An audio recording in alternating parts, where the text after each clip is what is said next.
కాపు ఉద్యమ నేత ముద్రగడ అరెస్ట్ను ఖండించారు కాపు నాయకులు. ముద్రగడ వెనుక తామంతా ఉన్నామన్న నేతలు 2 రోజుల్లోపు డిమాండ్లను పరిష్కరించాలన్నారు. మేనిఫెస్టోలో ఉన్న విషయాలను అడుగుతుంటే ప్రభుత్వం ఎందుకు ఉలికి పడుతుందో తెలియడం లేదన్నారు. తుని ఘటనపై విచారం వ్యక్తం చేసిన లీడర్స్, దాడులకు పాల్పడిన వారంతా కడప పులివెందుల రౌడీలే అని చెప్పిన ప్రభుత్వం కాపు యువకులను ఎందుకు అరెస్ట్ చేసిందో చెప్పాలన్నారు.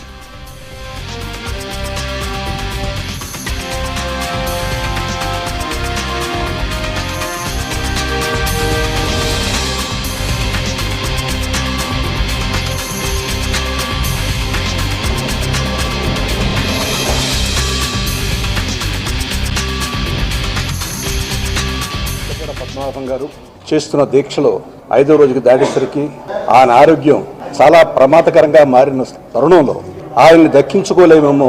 ఇటువంటి ఒక ఉద్యమంలోనే రంగాన్ని పోగొట్టుకున్న మేము, వంగవీటి రంగాన్ని పోగొట్టుకున్న మేము, ముద్రగడ పద్మనాభాన్ని కూడా పోగొట్టుకోవాల్సి వస్తుందేమో అనే ఒక ఆవేదనతో ఈ రోజున ఈ సమావేశం ఇక్కడ ఏర్పాటు చేయడం జరిగింది. ప్రభుత్వం దీని పట్ల, ఆయన పట్ల, ఆ జాతి పట్ల చూపిస్తున్న వివక్ష చాలా బాధాకరంగా ఉంది.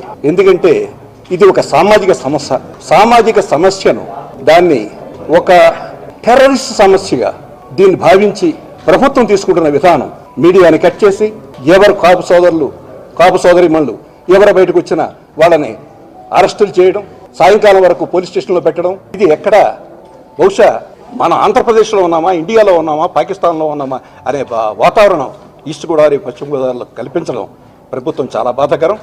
2 గంటల లోపలే ఆయన ఇంటి తలుపులు పగలగొట్టి ఆయన నిర్బంధించి ఆ రకంగా ఆయన్ని ఒక అయోమయ పరిస్థితి అంతటా కలగజేయటం, అది ఆయన్ని మహిళల పట్ల చాలా అసభ్యంగా అమానుషంగా ప్రవర్తించటం, ముఖ్యంగా వారి కుటుంబ సభ్యులు, వారి బిడ్డ అయితేనేమి, వారి కోడలు, భార్య పట్ల చాలా వివక్షతోటి చాలా అమానుషంగా ప్రవర్తించడం అనేది ఇది చాలా హేయమైన చర్య.